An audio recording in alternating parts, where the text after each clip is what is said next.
Olá, seja bem-vindo ao canal Roberto Bornacin, um canal dedicado a ciência e tecnologia na área de engenharia mecânica. Então vamos continuar aí a nossa série a respeito de ensaios de fadiga, né? Então na aula anterior nós falamos aí, né, do tratamento superficial, nós iniciamos, né, acertar a respeito disso, e agora vamos continuar aqui então falando, né, dessas condições e de outros fatores que influenciam na resistência à fadiga do material. Então aqui nós temos o efeito da nitritação, né? A nitritação basicamente, se a gente for analisar aqui, né, ela aumenta consideravelmente o limite de resistência à fadiga do material, né? Aqui no caso foi um aço.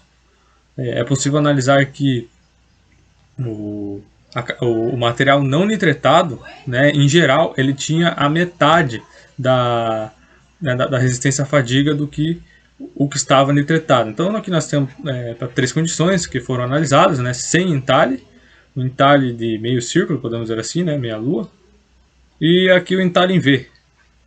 Né. Então aqui a gente foi possível analisar, né, que a nitretação ela influencia diretamente na resistência à fadiga do material. Então, isso é um fator benéfico. Obviamente que aqui possivelmente foi submetido a um pós-tratamento aqui para livre de tensões. Mas enfim, né, no geral, a nitretação ela melhora, né, de acordo com esse estudo aqui, a nossa resistência à fadiga do material, consequentemente a duração dele.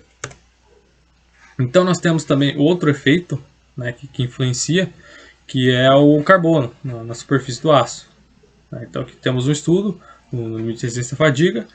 Aqui nós temos uma quantidade de carbono um pouco maior e aqui, né, o material ele perdeu o carbono da superfície. Então aqui nós temos alguns aços que foram analisados, né, aqui a tensão de fricção deles, né, e foi possível analisar o seguinte, né, se a gente comparar aqui com os que perderam carbono com esse, né, aqui a quantidade, a resistência dá 4 vezes quase maior o limite de resistência à fadiga dos que não perderam carbono, podemos dizer assim, né, que tem a quantidade de carbono correta, dos que da superfície, né, que teve a perca. O mesmo comportamento é possível analisar aqui para a condição que possui o entalhe, né, das duas amostras analisadas, né, as diferenças que ocorreram. Né. Então é um padrão que acontece aqui, né, nos aços, ok? Outro estudo também, né, aqui já em parafusos, né, então aqui ele foi produzido de duas formas. Então vocês podem ver, além do tratamento que esse é submetido, né, do seu tamanho, já são algumas variáveis, né, igual aquelas que foram citadas anteriormente, que nós estamos apenas demonstrando, né, por meio de estudos, aquela afirmação. Então aqui nós temos um parafuso com o mesmo design, feito de duas formas distintas e submetida, né, a 10 a quinta ciclos. Né? Então como é que funciona? O material, o parafuso no caso, né, ele foi feito por duas formas, por fresamento e por laminação.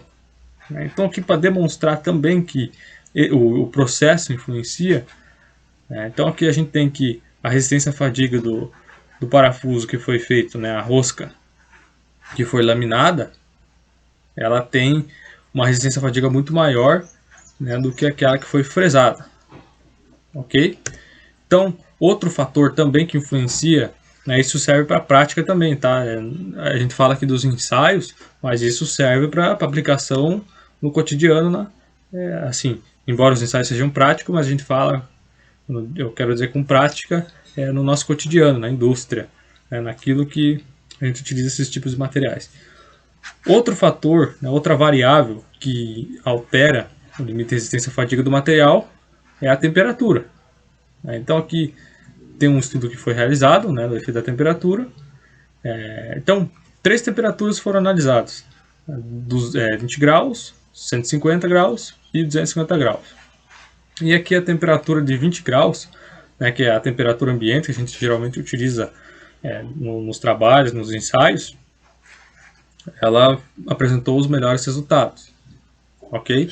Obviamente, quando você vai tendo a redução também da sua temperatura, né? Se tiver na temperatura transição dúctil frágil, a tendência do material ele é fragilizar, né? Perca de tenacidade. Então, mas assim, a essa temperatura, né, o material ele demonstrou um melhor comportamento do que a essas, né? E também aqui para finalizar essa primeira parte da nossa série aqui, o ambiente também influencia. Né? Então aqui nós temos os ensaios que foram realizados de algumas formas distintas. Né? Obviamente que nós temos outros tipos de fadiga, temos fadiga por corrosão, não vamos abordá-la agora, né? Mas posteriormente pode ser abordada. E aqui, né, nós temos que em relação ao ar e o vácuo, os materiais eles apresentam valores bem próximos aqui, né, de resistência à fadiga que foram analisados. Então aqui a influência do ambiente, né, só ressaltando. Então aqui temos o aço 1050 e de um aço de 5% de cromo. Então aqui ambos tinham a tensão de fricção de 116 KSI.